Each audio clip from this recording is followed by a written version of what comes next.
E fala, meus Bitcoiners, como que vocês estão? Vamos para mais um dia de análise do nosso mercado cripto. Bitcoin aí subindo mais de 3% nessas últimas 24 horas, depois da divulgação do índice de preço do produtor dos Estados Unidos e rompimento de uma figura que a gente comentou todos esses cenários em live hoje mais cedo. Então aqui eu vou te passar um resumão e dar uma atualização aí do mercado, dos indicadores e a minha estratégia face à alta do Bitcoin. Logo depois da vinheta.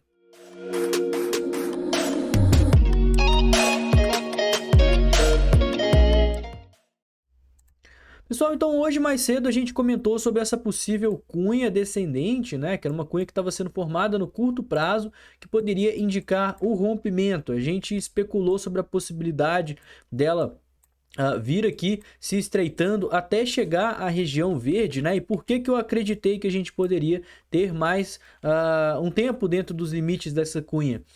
Justamente porque foi divulgado hoje mais cedo, terça-feira, dia 13 de agosto, às 9h30 da manhã, o IPP que veio abaixo das expectativas, mas não trouxe grande impacto. Lembrando, né, agora que a gente está com a possibilidade aí do hard landing, que é justamente o corte forçado na taxa de juros para evitar uma recessão, agora os índices de inflação virem abaixo da projeção seria algo ruim. Assim como vindo acima da projeção também seria ruim, porque poderia denotar taxas de juros mais altas por mais tempo. Então, o ideal é que viesse dentro da projeção. Se vier abaixo, pode mostrar que já deveriam ter sido feitos cortes na taxa de juros. Se vierem acima, mostra que a inflação não consegue ser contida, então a taxa de juros tem que se manter elevada por mais tempo. Veio abaixo do esperado, mas o mercado digeriu bem até. Então, acredito que um dos motivos pelo qual a gente viu essa alta do Bitcoin foi justamente porque estava com todo mundo com muito medo, né, do mercado abrir aí às 10h30 da manhã, que foi divulgado às 9h30, né? Então, abri às 10h30 com uma queda, mas acabou que não teve tanta reação, então a gente viu a força compradora entrando. Amanhã a gente vai ter o CPI, que é outro indicador de inflação, e esse tem até mais impacto no mercado do que o IPP.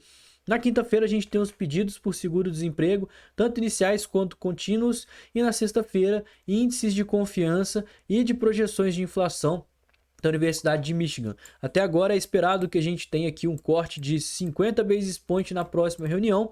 E devido, né, a essa possibilidade de corte na taxa de juros, a primeira vez em praticamente aí 2 para 3 anos que a gente vai ver diminuição da taxa de juros, é importante ressaltar que todo e qualquer dado macroeconômico vai ter um peso acima agora no mercado quando comparado com as últimas vezes, né, onde não eram previstos aumentos na taxa de juros. Agora, com ajustes na taxa de juros, isso vai mudar diretamente a carteira dos investidores. Então, qualquer sinal que a taxa de juros pode cair um pouco mais ou que não vai ser cortada de uma forma tão intensa, isso vai trazer mais impacto no mercado e vai impactar também no preço do Bitcoin. E eu falo, né, desses índices logo que eles saem nas lives que eu faço aqui diariamente. Eu estou fazendo live de segunda a sexta às 11h30 aqui no canal. Lives que duram aí mais ou menos uma hora e pouquinho, onde a gente comenta sobre as principais notícias, indicadores, macroeconomia.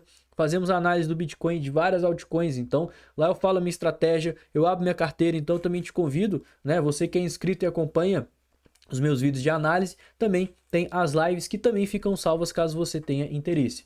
Pessoal, então, agora que a gente rompeu essa cunha descendente, o Bitcoin está vindo testar as máximas no movimento, os $62.700, que é o nosso ponto mais importante, a nossa resistência mais importante, de fato. É a região que o Bitcoin precisa superar para a gente inverter essa tendência de baixa no gráfico diário, tá? O gráfico diário ainda está numa tendência baixista, ainda está operando abaixo da região das médias, então a gente estaria fazendo um fundo ascendente e confirmando esse pivô, essa reversão de tendência. A gente tem, né? É normal ver uma pressão vendedora surgir aqui nessa região de resistência. Mas só de não ser uma pressão vendedora tão intensa igual a gente viu lá na sexta-feira que a gente comentou em live, eu já fico de certa forma mais aliviado. Segunda coisa é que está surgindo uma pressão compradora aqui de curto prazo para querer segurar o preço. Então, galera, resumindo, se a gente romper essa cunha e conseguir superar os $62.700, beleza, invertemos a tendência no gráfico diário, vamos operar acima da região das médias, confirmamos de fato os 49k como fundo. Próximos alvos são a região ali dos 65, 66, 68 e 70 mil dólares. Depois do rompimento dessa cunha, se a gente não conseguir, né, romper essa máxima e tiver uma rejeição, provavelmente a gente vai vir retestar níveis mais baixos aqui dessa região de Fibonacci, dessa região verde, que é onde eu já estou com ordens de compra posicionado para reentrar no Bitcoin. Eu fiz o parcial aqui no 61K, vocês sabem que eu diminui minha exposição e estou pronto para reentrar com essas parciais nessa região verde para baixar o meu preço médio e pegar esse fundo ascendente e possivelmente um pivô. Por que eu acho que essa é a maior probabilidade? A gente está vendo um rompimento agora sem um volume expressivo, a gente já está vendo uma pressão vendedora bem intensa aqui dentro das corretoras. Então, assim, eu acho que vai ser difícil dele passar esse fundo aqui agora, porque tem muitas pessoas, tem muitas sardinhas que ainda estão compradas, tá? No momento que a gente teve essa alta, a gente teve um aumento no Open Interest, que é do Long Short Ratio, o que é ótimo, mas ainda assim, a gente ainda segue com 1,3 compradores para cada vendedor, que é um nível que, se a gente comparar quando o preço estava aqui atrás, olha só, a gente já estava aqui com mais ou menos estava quase aqui no zero, né? No caso, no vermelho, quando a gente tem mais vendedores do que comprador. Então, toma muito cuidado. O ideal para a gente ver um rompimento, tá? Eu acho que o rompimento ele vai acontecer se a gente continuar vendo aumento no Open Interest, queda no Long Short Ratio.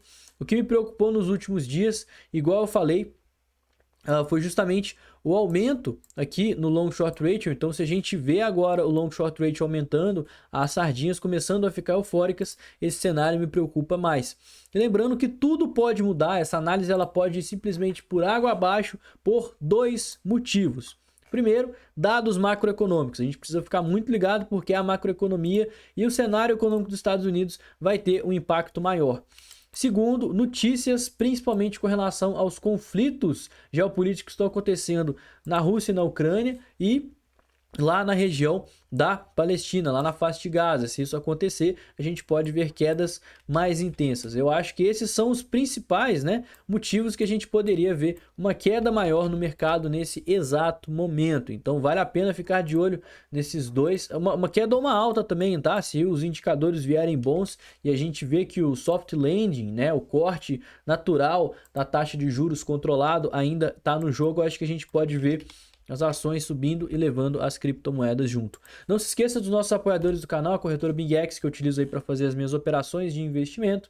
Link aqui embaixo na descrição e também a Token.com, a rede social das criptomoedas. Eu vou ficando por aqui, tenha um excelente dia, uma ótima semana e valeu, galera. Falou!